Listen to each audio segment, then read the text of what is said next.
Hello my dear students, welcome करता हूं मैं भारत पंचाली और केमिस्ट्री गुरुजी अगेन आप सबका एक बहुत ही ज़्यादा इंपॉर्टेंट वीडियो में। आज की वीडियो इंपॉर्टेंट रहने वाली है क्लास 11th के स्टूडेंट्स के लिए। आपके फाइनल एग्जाम बिल्कुल सर पे आ चुके हैं और अब आपको जरूरत है स्मार्ट स्टडी की। इस वीडियो में मैं आपको केमिस्ट्री के chapter wise most important topics बताने वाला हूं जो जनरली स्कूल्स के अंदर पूछे जाते हैं। देखो यार, अब वो टाइम नहीं है कि आप पूरा चैप्टर डिटेल में पढ़ सको, है ना, 10-10 घंटे लगाओ, सारे के सारे क्वेश्चन सोल्व करो। It is not possible. तो आपको स्मार्ट स्टडी क्या करनी है, आपने रूल सुना होगा, एक 80-20 रूल होता है और ये हर जगह फॉलो किया जाता है। इसका मतलब ये होता है कि आपके 80% मार्क्स 20% टॉपिक्स होते हैं।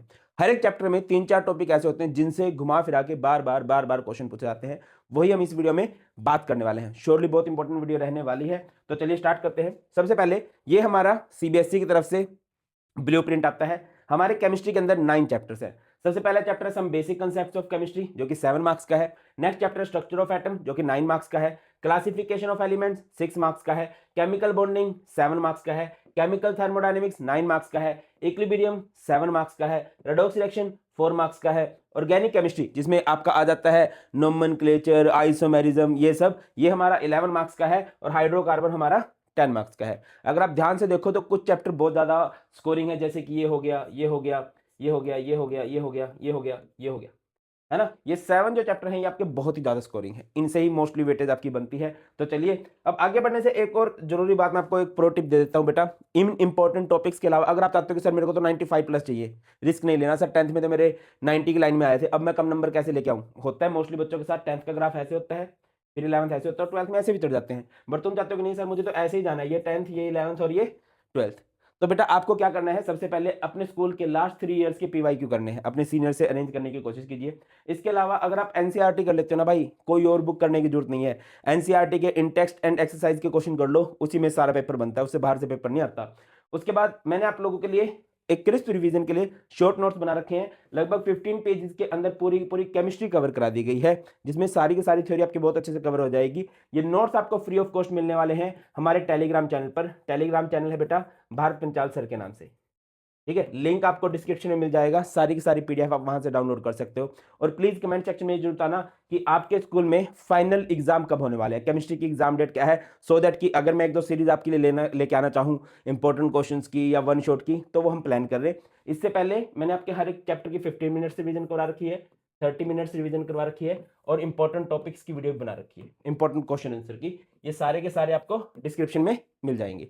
तो चलिए स्टार्ट करते हैं। हमारे सबसे पहले some basic concepts of chemistry में सबसे इंपॉर्टेंट टॉपिक होता है मोल कांसेप्ट, देन आपका stoichiometry, then empirical and molecular formula से क्वेश्चन बनता है, limiting reagent and concentration term. ये कंसंट्रेशन टर्म आप 12th को ध्यान में रखते हुए पढ़ना। देखो 11th के बहुत सारे टॉपिक ऐसे होते हैं जो 12th में भी काम आते हैं, जैसे मोलैरिटी, मोल फ्रैक्शन, मोलैलिटी, ये सब आप अच्छे से पढ़ लेना इसमें। नेक्स्ट चैप्टर हमारे पास आ जाता है स्ट्रक्चर ऑफ एटम। स्कूल के हिसाब से बात करें तो क्वांटम नंबर बहुत इंपॉर्टेंट है, बोहर मॉडल को बहुत अच्छे से देख लेना, de Broglie wavelength, Heisenberg uncertainty principle. इसके अलावा energy, energy of photon, energy of photon को अच्छे से देख लेना, वो प्लैंक्स क्वांटम थ्योरी वाला जो कॉन्सेप्ट है। इलेक्ट्रॉनिक कॉन्फ़िगरेशन आपका सदाबहार टॉपिक है जो हमेशा काम आएगा, ठीक है। कुछ टॉपिक ऐसे हैं जो 12th के लिए बहुत इंपॉर्टेंट है, वो मैं आपको साथ के साथ रिकमेंड करता चलूंगा। इलेक्ट्रॉनिक कॉन्फ़िगरेशन 12th के लिए बहुत इंपॉर्टेंट है।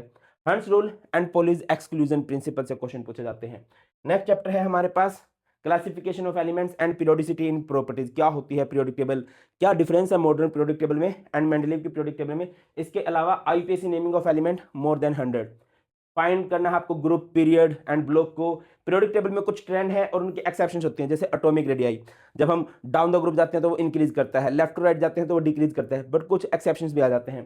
सेम हमारे पास आयनाइजेशन एनर्जी क्या होता है, डाउन द ग्रुप डिक्रीज करेगी, लेफ्ट राइट जाते हुए इंक्रीज करेगी। नेक्स्ट हमारे पास आती है इलेक्ट्रॉन गेन इंथैल्पी, इसके भी ट्रेंड्स आप लोगों ने अच्छे से कर लेने हैं। नेक्स्ट चैप्टर है chemical bonding and molecular structure, ये हमारा 7 मार्क्स का चैप्टर है। मैं आपको रिकमेंड करूंगा इसको पूरा पढ़ना। ये ऐसा चैप्टर है जिसके सारे कंसेप्ट आपको बहुत काम आते हैं, चाहे आपकी 11th क्लास है, 12th क्लास है, जेई का एग्जाम दे रहे हो, नीट का एग्जाम दे रहे हो, इस चैप्टर के साथ कुछ भी रिस्क नहीं लिया जा सकता। हर एक टॉपिक इसका इंपॉर्टेंट है। बट स्कूल एग्जाम के हिसाब से अगर मैं इंपॉर्टेंट बताऊं, लुईस स्ट्रक्चर ड्रॉ करना, डायपोल मूवमेंट, वेस्पर थ्योरी जिसमें आप अलग अलग स्ट्रक्चर बनाना सीखते हो, hybridisation, sigma and pi bond, hydrogen bond and molecular orbital theory. कुछ केसेस की मॉलिक्यूलर ऑर्बिटल थ्योरी आप लोगों ने अच्छे से कर लेनी है। नेक्स्ट चैप्टर है बेटा हमारे पास थर्मोडायनेमिक्स, बहुत मार्क्स का चैप्टर है, 9 मार्क्स का चैप्टर है। फर्स्ट लॉ ऑफ थर्मोडायनेमिक्स के न्यूमेरिकल बहुत बनते हैं भैया। इसके अलावा Hess law and enthalpy change के न्यूमेरिकल्स बहुत बनते हैं। एंट्रोपी याद रखना, spontaneity and Gibbs free energy, ये आपकी 12th में भी काम आती है, गिब्स फ्री एनर्जी वाला जो कंसेप्ट होता है। आगे बढ़ते हैं। नेक्स्ट हमारे पास है इक्विलिब्रियम। इक्विलिब्रियम में हमारे पास जनरली क्वेश्चन केमिकल इक्विलिब्रियम से आते हैं। केपी एंड केसी का कंसेप्ट आना चाहिए, रिलेशन क्या है, न्यूमेरिकल्स आपको पता होना चाहिए। ली टेक्लियर प्रिंसिपल को बहुत डिटेल में पढ़ लेना क्योंकि 12th में भी आएगा। आयनिक इक्विलिब्रियम में बात करें तो एसिड बेस के जितने भी कंसेप्ट है, वो आर्हेनियस कंसेप्ट, वो लुईस कंसेप्ट, ब्रोंस्टोलोरी कंसेप्ट, है ना, पीएच पीओएच का कंसेप्ट हो गया, कॉमन आयन इफेक्ट क्या होता है। इसके अलावा बात करें तो बफर सॉल्यूशन, सॉल्युबिलिटी प्रोडक्ट, ये आप अच्छे से देख लेना, इनसे क्वेश्चन पूछे जा सकते हैं। नेक्स्ट चैप्टर हमारा रेडॉक्स रिएक्शन है। देखो यार, रेडॉक्स रिएक्शन का कुछ लिंक बनता है 12th में। आपको ऑक्सीडेशन नंबर एक ऐसा टॉपिक है जो हमेशा आना चाहिए। Balancing of redox reaction 2 method से होती है, oxidation number method, ion electron method. अब जो ऑक्सीडेशन नंबर है ये अच्छे से कर लेना, ये आपको आना ही चाहिए। बाकी अगर आपके स्कूल में आपको सेल वगैरह कराए गए हैं, इलेक्ट्रोकेमिकल सेल, इलेक्ट्रोकेमिकल सीरीज, तो वो 12th के पॉइंट ऑफ व्यू से बहुत इंपॉर्टेंट है, उसको अच्छे से आप लोग देख लेना। अब अगले पॉइंट पे आते हैं, organic chemistry. As big brother मैं सजेस्ट करूंगा, ऑर्गेनिक केमिस्ट्री के 2 चैप्टर हैं, ऑर्गेनिक केमिस्ट्री और हाइड्रोकार्बन्स। अगर आपको 12th की ऑर्गेनिक अच्छी करनी है, 12th में ऑर्गेनिक 33 मार्क्स की आती है टोटल मार्क है, और वैसे वो 26 मार्क्स की ऑर्गेनिक केमिस्ट्री बनती है। अगर आपको वो अच्छी करनी है ना, 11th की ऑर्गेनिक टिप्स पे होनी चाहिए, तो टाइम निकाल के इसके साथ रिस्क मत लेना, 11th की ऑर्गेनिक बहुत अच्छे से कर लेना। 11th की ऑर्गेनिक में नोमेनक्लेचर आता है, देन आइसोमेरिज्म, और वो जीओसी जो होता है ना, किस तरह से बॉन्ड फ्यूजन होगा, होमोलिटिक, हेटेरोलिटिक, फिर कार्बोकटायन, कार्बोनायन मूवमेंट होगा, है ना, inductive effect, electromeric effect, resonance, hyper conjugation, बहुत अच्छे से पढ़ना है इनको, बहुत अच्छे से। सजेशन दे रहा हूँ मैं आपको, वरना बोलोगे सर आपने पहले क्यों नहीं बताया हमें। नेक्स्ट हमारा लास्ट चैप्टर है हाइड्रोकार्बन्स, नन्ना मुन्ना चैप्टर है। इसमें 4 पार्ट होते हैं, alkane, alkyne, alkyne and aromatic hydrocarbon.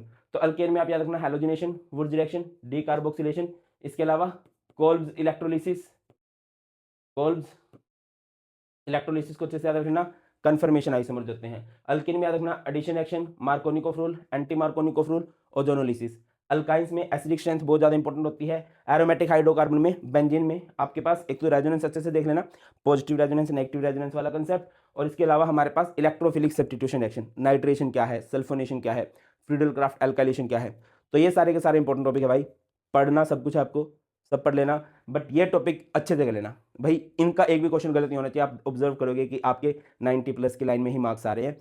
एक रिक्वेस्ट और करूंगा, अपने स्कूल में आपका केमिस्ट्री का फाइनल एग्जाम कब है जरूर बताना, सो दैट कि एक बढ़िया सी सीरीज आप लोगों के लिए प्लान की जाए। आपके कुछ भी सजेशन है कि सर हम चाहते हैं केमिस्ट्री के लिए ऐसा कुछ करवाया जाए, कमेंट सेक्शन में लिख सकते हो, श्योरली मैं उससे रिलेटेड वीडियो बना दूंगा। बहुत जल्द मिलते हैं, बहुत ख्याल रखिए, God bless you all, please take care, जय हिंद।